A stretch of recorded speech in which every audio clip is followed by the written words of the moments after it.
Bueno, retomamos un poco con la programación de hoy, en esta tarde calurosa, y tenemos que presentarla a ella, porque la verdad que va a ser súper importante en nuestros programas.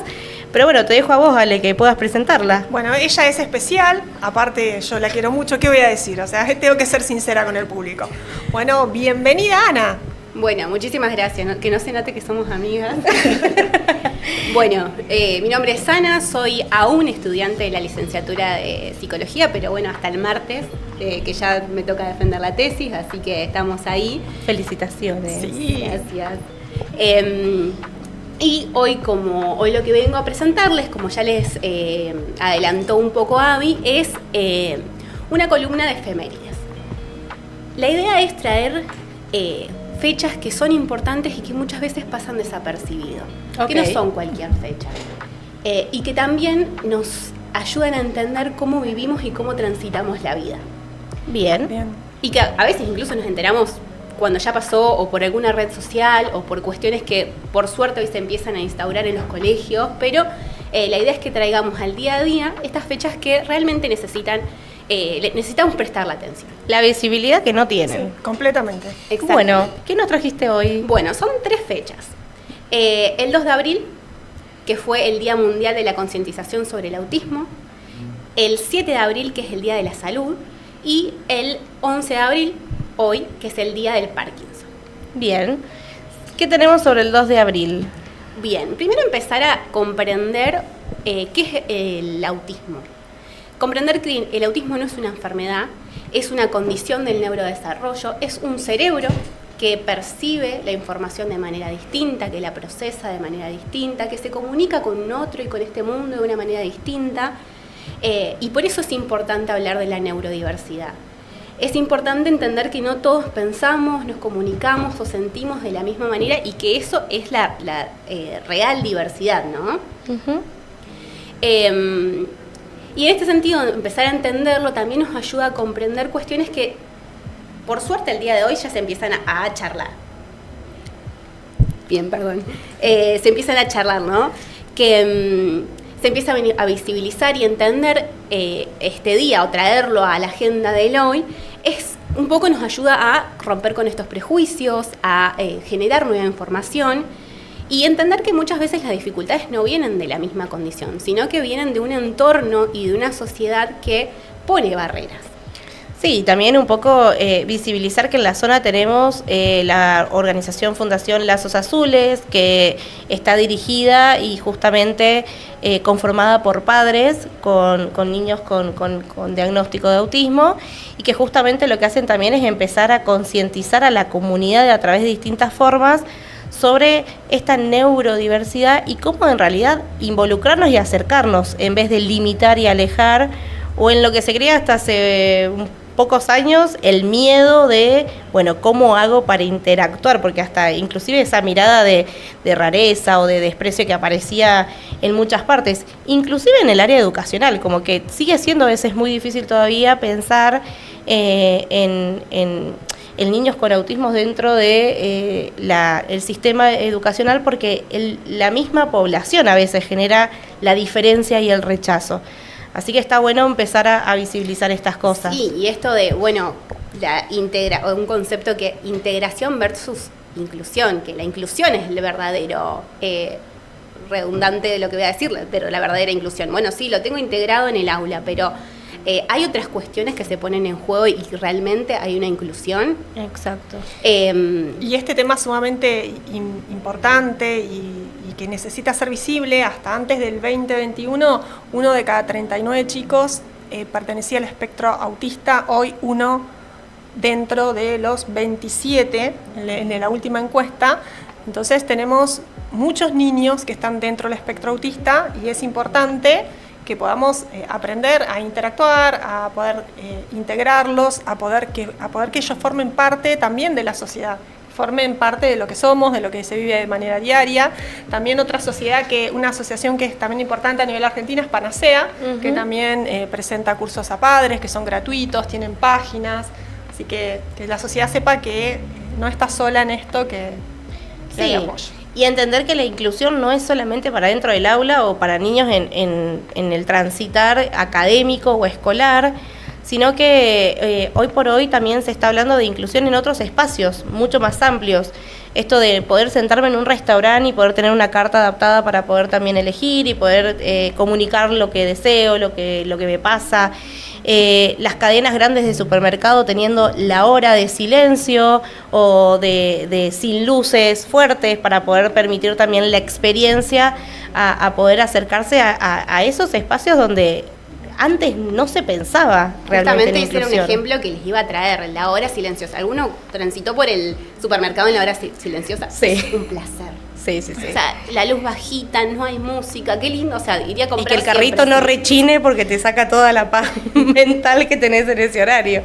Tal cual. Pero en base a esa hora silenciosa, también ponernos en esto de que a vos te gusta debatir, a mí también me gusta debatir, el hecho de una hora alcanza.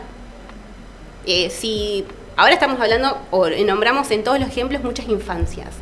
Y los adultos, para una hora alcanza, tengo que ir a comprar de 9 a 10 solamente para no tener ese sobreestímulo del supermercado. Exacto. Cómo empezar a crear esas realidades que sean amables con el otro, ¿no? Y eso, desde ahí, la verdadera inclusión. Y otro ejemplo muy polémico es la pirotecnia. O sea, sí, venimos hablando hace cuántos años de pirotecnia cero, y sin embargo llega fin de año, Navidad, Año Nuevo, un montón de pirotecnia, y ni hablar de cuando se juegan partidos importantes. Siempre me queda muy claro el ejemplo de la vuelta de Gallardo en River, 1 hora tirando pirotecnia fue. Sí, entonces, ¿hasta dónde o a quién? ¿Cuál es el límite, no? Sí, y yo creo que en nuestra zona estamos teniendo cada vez mucho más iniciativas y propuestas referentes a esto. La semana pasada estuvo en muchas cadenas la hora del silencio y también la hora de disminuir, o como le dicen, el apagón, de poder bajar un poco las luces para poder participar de el horario de supermercado, entre comillas. Suena horrible todavía, hay que también trabajar un poco en buscar nuevas formas de nombrar cosas para que realmente sea inclusivo. Y en Cipolletti hay algo que se da cada cierta cantidad de tiempo que es súper interesante, que es el teatro, el cine-teatro que tiene Cipolletti, propone funciones también adaptadas para poder también tener esos espacios compartidos y trabajar un poco más la inclusión. Tienen funciones con el horario con el sonido mucho más reducido, luces encendidas, con cortes e intervalos para que puedan salir, tomar un descanso y volver a conectar con la actividad que se está proponiendo. Entonces yo creo que también el empezar a visibilizar cada vez y hacer conciencia permite que cada comunidad, cada sociedad pueda ir adaptando los recursos que tiene para poder llevarlo adelante. Y un tema no menor, chicas, es que ante la menor duda consulten a un terapeuta especializado para llegar a arribar un diagnóstico. Hoy por hoy en las redes sociales sobreabundan los TikTok que te diagnostican en 2 patadas si perteneces al espectro autista o no. Y por ejemplo, recuerdo, uno de ellos es no tener ganas de socializar, cosa que me pasa muchas veces, pero no creo por eso esté dentro del espectro autista. Entonces, siendo respetuosos con las personas que sí lo tienen, con los familiares, por favor, ya lo saben, las puertas del colegio están abiertas, pueden consultar, vayan a un especialista, tengan un diagnóstico certero, porque en los actos nuestros también está la salud mental. Sí, y también no dejarse llevar todo el tiempo por el qué me dice el que está al lado y según lo que sabe, lee o conoce al respecto. Pasa mucho en las instituciones educativas, esto de que me cita la directora, me cita la docente y me dice, vos fíjate que para mí hay algo, llévalo a evaluar. Y también este lenguaje un poco hasta intrusivo y de hacerme sentir que estoy haciendo algo mal como padre, madre o cuidador. Y esto de que generar culpa y conciencia de no te estás dando cuenta, y en realidad tenemos que evitar tener esas intervenciones como sociedad, porque uno también va aprendiendo a medida que va criando a sus hijos y va sobre la marcha también, entendiendo cada vez cómo ese niño va a ir desarrollando o no ciertas habilidades, y que cuando existe la duda hay profesionales para poder quitarlas. Y que no cualquiera, por el simple hecho de haber leído un artículo, o visto un TikTok, puede venir a decirme, che, vos fíjate que a mí me parece que hay algo raro. Y esa es la consulta muy popular que a veces se recibe en los consultorios de asesorías para padres, de me dijeron esto de esta manera, me hicieron sentir mal, me sentí incómodo. y ahora no sé qué hacer. ¿Vos qué opinás? Y a veces también recae en nosotros como terapeutas el volver a encuadrar y redireccionar para que ese padre, madre o cuidador se sienta contenido y pueda también buscar justamente la intervención correspondiente y necesaria para cada caso. Siguiente fecha. Tal cual, sí. Para cerrar esto, ¿qué podemos hacer la persona que está del otro lado que no es especialista? Esto, consultar, pedir ayuda. Lo que sí podemos hacer como la persona de común, escuchar más, observar sin juzgar y entender esto, que no todos vivimos la vida de la misma manera. Segunda fecha muy importante, y esto es como un guiño a el plantel sí de la mesa. Día Mundial de la Salud. Cuando pensamos en lo cotidiano, asociamos la salud solamente a lo físico. Y acá, bueno, este es un poco el ego que vamos a hablar de nosotros, pero la mirada que proponemos desde la psicología es que la salud no termina o no es solo lo físico, ¿no? Tenemos un sketch muy aprendido que es: somos seres biopsicosociales. Para la salud importa la biología, la psicología y lo social. Entonces, el imaginario común es que, bueno, me hice el chequeo médico, está todo bien, el colesterol me dio bien, joyita nunca taxi, y en realidad los invitamos a ver un poco más allá de esa mirada, vamos a decirla, simplista. Uh-huh. Porque la salud es un poco bastante más compleja, entender cómo dormimos, cómo manejamos el estrés, qué estrategias tenemos para afrontar los desafíos que nos da la vida, es eso. Preguntarnos si estoy teniendo en la semana algún espacio de disfrute, de socialización. Por eso nosotros decimos que la salud no solo termina o no solo tiene que ver con lo físico. Nosotros muchas veces debatimos en las reuniones o en los ateneos que da el Colegio de Psicólogos respecto a cuándo hay que ir a terapia. Y muchas veces las personas terminan cayendo a un espacio terapéutico porque no dan más.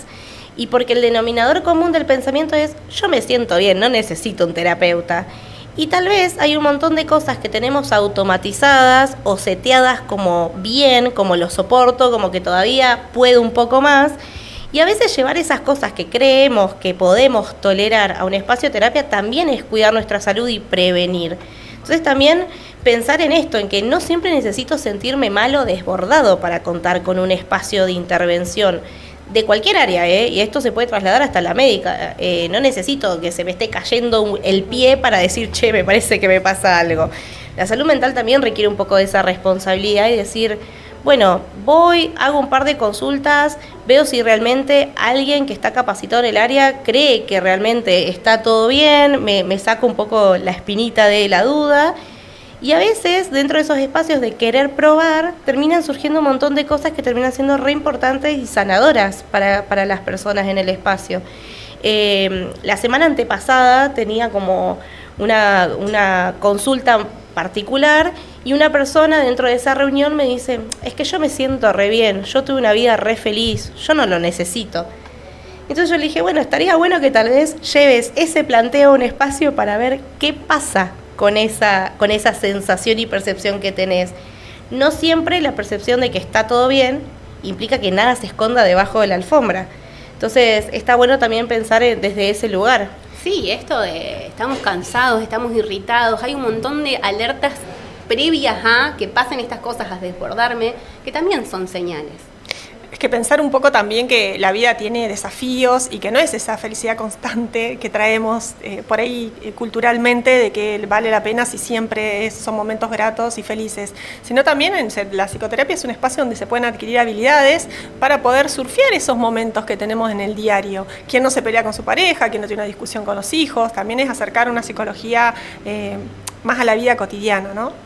Todo lo que nos atraviesa en la vida cotidiana se puede trabajar en un espacio terapéutico. Y eso está bueno poder remarcarlo, porque es quitar un poco de ese peso de lo que implica acceder, ¿no? A veces uno se encuentra con pacientes en la consulta que cuando les habla de su red de contención dice, nadie sabe que vengo a terapia. ¿Y por qué no saben? Y no, porque ¿qué van a pensar de mí? De que algo malo me pasa, de que por qué estoy yendo, de que seguro que estoy en una situación súper grave. Entonces, empezar a quitarle el peso de lo que implica hacernos cargo de nuestra psiquis. Sí, y esto traigo también a la mesa una frase que nos gusta mucho a los psicólogos, es que no hay salud sin salud mental. Y no es que porque tengamos el ego muy alto, es porque es la realidad, ¿no? Totalmente. Y por eso también invitarlos hoy, para que empiecen a rever esto de, bueno, ¿qué estoy dejando pasar? ¿A qué no le estoy prestando atención? ¿Por qué estoy de este modo si en realidad no me siento realmente bien? Que es como decía Ale, a ver, siempre no estamos bien, pero en ese balance que uno hace, ver qué necesito. Y también esto de animarse a hacer lo que uno a veces tiene miedo de hacer por el qué dirán del otro. Está la señora que no se anima a ir a una clase de baile porque se van a reír de ella, y está la que tal vez necesita el espacio terapéutico para hacer una consulta sobre algo que le inquieta y le moviliza, y también el mismo peso del qué van a decir si termino yendo. Entonces, es animarse también a iniciar actividades que realmente sean de un autocuidado. Y también pensar que los procesos terapéuticos no siempre tienen que ser largos. Uno también puede pactar con el terapeuta, quizás en base a los objetivos, un proceso un poco más corto. Quizás lo amerita, quizás no, eso se evaluará en conjunto. Pero también sacarle ese mito que tiene, ese mito urbano de que los procesos terapéuticos son eternos. Que vas a estar 20 años. Toda la vida. Sí. Pero sí, bien. Bueno, invitarlos en este balance que van a hacer a empezar de a poco. Bien. O sea, a la semana puedo ir a esto, un día a una clase de baile que me gusta, voy. También si nos está escuchando algún estudiante, que a todos nos pasó, es que la semana que viene rindiendo parciales, no voy a salir, no voy a comer, no me voy a bañar, no, pasa eso. Entonces Sí. no prioricen otras cuestiones sobre la salud, porque todo es salud. Ujú. Así que eso un poco por el Día de la Salud. Bien. Tercer fecha importante, hoy 11 de abril es el Día Mundial del Parkinson. ¡Wow! Trayendo, Poco se habla. poco se habla. Y trayendo un poco esto que se nombraba al principio de que salud es todo y que somos seres biopsicosociales. Todos sabemos que el Parkinson es una enfermedad que afecta a lo físico, ¿no? Y que en el común es conocido por los movimientos físicos, por la ralentización del movimiento, que tiene que ver con una enfermedad del sistema nervioso, pero que impacta, como venimos nombrando, impacta en el espacio sí, impacta en la mente y en la psiquis del sujeto. La pérdida de la autonomía, muchas veces aparece el aislamiento, tiene cuestiones en lo que es la autoestima de la persona, y lo que queremos hacer hincapié en traer esta fecha es entender que detrás de la enfermedad hay una persona, y que esa persona sigue siendo la misma que era previa al diagnóstico, ¿no? Exacto. Y cómo en este sentido lo que ayuda un montón son las redes que acompañan a la persona que tiene esta enfermedad. Visibilizar eso, la importancia de acompañar, de seguir sosteniendo como decíamos al principio con lo del autismo, seguir sosteniendo un espacio que sea amigable y cuide a esa persona. Sí, dato no menor y por ahí sí de color para tener en cuenta, cada vez que aparecen diagnósticos que terminan siendo visibles para el otro, muchas veces la sensación de la persona que lo atraviesa es una fluctuación o un cambio muy grande de estado anímico. Es muy común o recurrente por ahí que aparezca justamente relacionado a esta cuestión de aislamiento, síntomas o cuadros muy, muy ligados a inicios de una depresión, de una sensación de desmotivación, porque la vida empieza a cambiar y necesita de adaptaciones, y a veces también trabajar con la aceptación del diagnóstico resulta limitante y resulta como muy chocante esto de, me dieron un diagnóstico y ahora tengo que replantearme todo, o empezar a pensar de una manera muy anticipada en cómo voy a terminar con este diagnóstico, cómo van a ser mis días y mi futuro frente a esto. Y también si estamos con esa carga emocional frente al recibir un cuadro diagnóstico médico, el pensar a veces de manera interna en, bueno, mi familia me va a bancar igual, me va a sostener, me va a acompañar, o en algún momento voy a ser una carga para ese otro. Y eso también representa mucha carga emocional. para las personas. Bueno, una persona pública que puso en tensión todo esto que traen ustedes, que habló un poco de lo que es el proceso psicoterapéutico, la prevención y cómo lo lleva a cabo, es Miguel Romano, que hace poco visibilizó que padecía de Parkinson y cómo lo iba transitando y cómo se imaginaba el deterioro, ¿no? Y cómo estaba trabajando, cómo lo llevaba anímicamente. Contaba que a veces va a terapia entre 2 y 3 veces por semana, lo escuchaba en una entrevista que le habían hecho, porque le costaba todo esto de la imagen, todo lo que tenía que ver con su figura pública, y decidió levantar la bandera y poder llevar información, si bien no era su lugar de psicoeducar, pero sí compartirle al público en general cuál había sido su experiencia, cómo él lo podía sobrellevar, no alejarse del trabajo. Dice que había tenido periodos en los que ya no quería trabajar y ahora volvió con las series y volvió a sentirse activo para poder hacer esto un poco de lo que nos traía Ana, ¿no? De esta salud pensada de manera integral. Es que el impacto deja de ser individual. El impacto es colectivo, porque justamente atraviesa al individuo, a la familia, a la pareja, al que me cuida, a todo ese desgaste emocional de no solo el que lo atraviesa, sino de quien me está acompañando. Exactamente, porque todo cambia. El mundo que nos acompañe es el que hace la diferencia. Exacto. Entonces, por eso también con este programa y con la columna, el hecho de decir que la salud mental se hace todos los días, ¿no? Se construye día a día con cada uno de los actos que vamos transitando por nuestra vida. Bien, bueno, agradecemos a Ana su participación. Muchísimas gracias. Nos va a estar acompañando cada 15 días, así que la vamos a tener acá fresquita como una lechuga cada vez que venga. ¿Te sentiste cómoda? ¿La pasaste Súper bien? cómoda, súper contenta, bueno, muchísimas gracias. Así que bueno, un poco de transmitir esto a la comunidad y la sociedad sobre las fechas importantes a poder valorizar y a poder tener en cuenta, así que te esperamos para la próxima columna. Gracias. Gracias, Ana.